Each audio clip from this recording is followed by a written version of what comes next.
க்கு மகிமை உண்டாவதாக. இந்த நாளிலும் கர்த்தராகிய தேவனாகிய கர்த்தர் உங்களுக்கு சமாதானம் கட்டளையிட கடவர். வேதத்திலிருந்து ஒரு வசனம் சொல்லுகிறது. சங்கீதம் 29:11 வசனம், கர்த்தர் தமது ஜனத்திற்கு பலன் கொடுப்பார், கர்த்தர் தமது ஜனத்திற்கு சமாதானம் அருளி அவர்களை ஆசீர்வதிப்பார். இந்த இயேசு கிறிஸ்துவானவர், இந்த தேவனாகிய கர்த்தர் எல்லாருக்கும் ஆண்டவர் சமாதானத்தை கொடுப்பார்.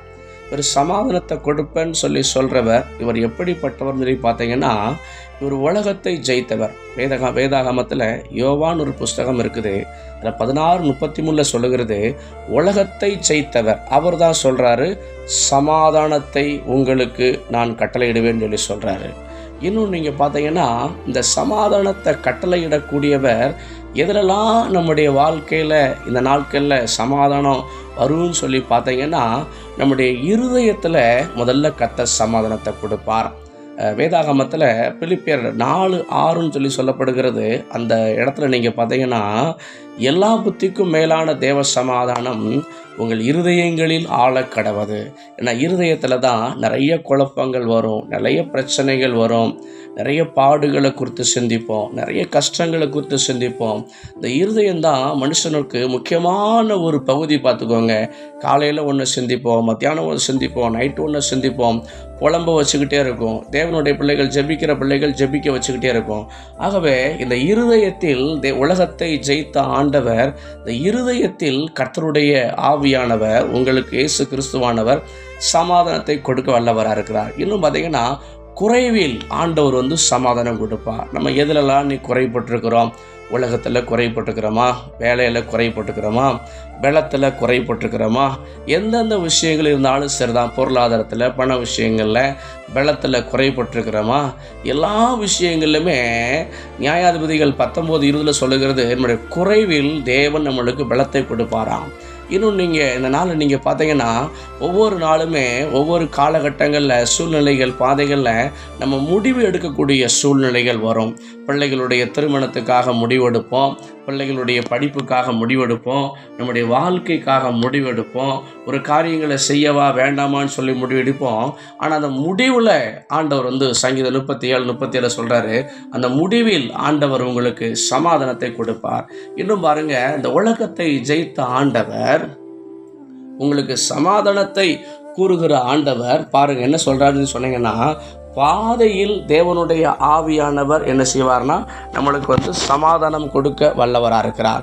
நம்ம எங்கெல்லாம் போகிறோமோ, எங்கெல்லாம் வருகிறோமோ, அந்த எல்லா விதமான பாதைகள்லையும் ஆண்டவருடைய ஆவியானவர் என்ன செய்வாராம், நம்மளுக்கு சமாதானத்தை கொடுக்க வல்லவராக இருக்கிறார். எந்த பாதைக்கு போனாலும் சொல்கிறான், கஷ்டமான பாதைகளுக்கு போகக்கூடிய சூழ்நிலை வரும், பலவீனமான பாதைகளுக்கு போகக்கூடிய நல்ல பாதைகளுக்கு நல்ல பிள்ளையுடைய காரியங்களுக்காக போகக்கூடிய சூழ்நிலை வரும்.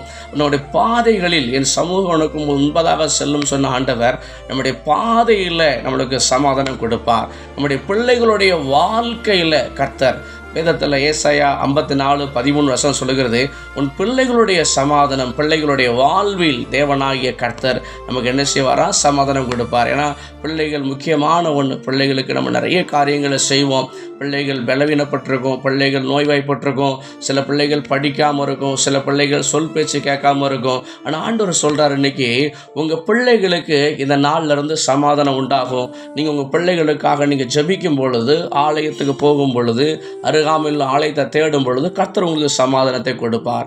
இன்னும் பாருங்கள், நிறைய பேர் மரணத்தினுடைய விளிம்பில் இருப்பாங்க. நியாயாதிபதிகள் புஸ்தகத்தில் 6:23 சொல்லுது, மரணத்தினுடைய விளிம்பில் இருக்கிறவர்களுக்கு அந்த மரணத்தை உடைத்து அவர்களுக்கு ஜீவனை கொடுத்து அவர்களுக்கு இந்த உலகத்தை ஜெயித்த ஆண்டவர் சமாதானத்தை கொடுப்பாராம். இயேசு கிறிஸ்துவானவர் மரணத்தினுடைய விளிம்பில் இருக்கிறவர்கள், எத்தனையோ விஷயங்களில் மரணத்தினுடைய விளிம்புக்கு போவாங்க.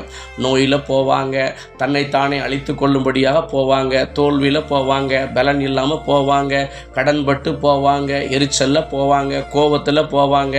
அப்போ அந்த மரணத்தினுடைய விளிம்பில் தன்னை அழித்து கொள்ளணும்னு நினைப்பாங்க.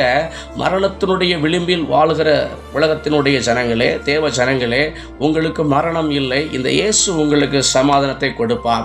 எல்லாவற்றுக்கும் மேலாக பாருங்க, ஆண்டவர் வீட்டுக்குள்ள முதலாவது சமாதானத்தை வைப்பார். லூக்கா 10:5 சொல்லப்படுகிறது, இந்த வீட்டுக்கு சமாதானம் அப்படின்னு சொல்றார். அந்த வீட்டுக்கு ஆண்டவருடைய ஆவியானவர் எவ்விதத்திலுமே ஒரு சமாதானத்தின் தேவனாகவே இருக்கிறார். அவர் வீடுகளுக்குள்ள அசைவாடுகிற தேவன், வீடுகளுக்குள்ள எல்லா காரியங்களையும் சமாதானத்தை கொடுத்து வழிநடத்துவதற்கு வல்லவராக இருக்கிறார். அப்போ ஒரு வீட்டுக்குள்ள பிரவேசிக்கிற போது இந்த வீட்டுக்கு சமாதானம் உண்டாவதாக சொல்றார். அன்பு கர்த்தருடைய பிள்ளைகளே, உங்களுடைய வாழ்க்கையில் இயேசு கிறிஸ்து உங்களுடைய குறைவில், உங்களுடைய முடிவில், உங்களுடைய பாதையில், உங்கள் பிள்ளைகளுடைய வாழ்வில், மரணத்தினுடைய விளிம்பில், வீடுகளுக்குள் உங்களுக்கு கர்த்தர் சமாதானத்தை கொடுக்க வைத்திருக்கிறார். உங்கள் இருதயத்தில் கர்த்தர் சமாதானத்தை கொடுப்பார். சமாதானத்தை வைத்து போகிறேன்னு சொல்றார். எல்லா விதத்திலையும் உங்களுக்கு இனி உங்களுக்கு சமாதானம் உண்டாயிருக்கும். கர்த்தர் தாமே உங்களை ஆசீர்வதிப்பாராக. ஆமென்.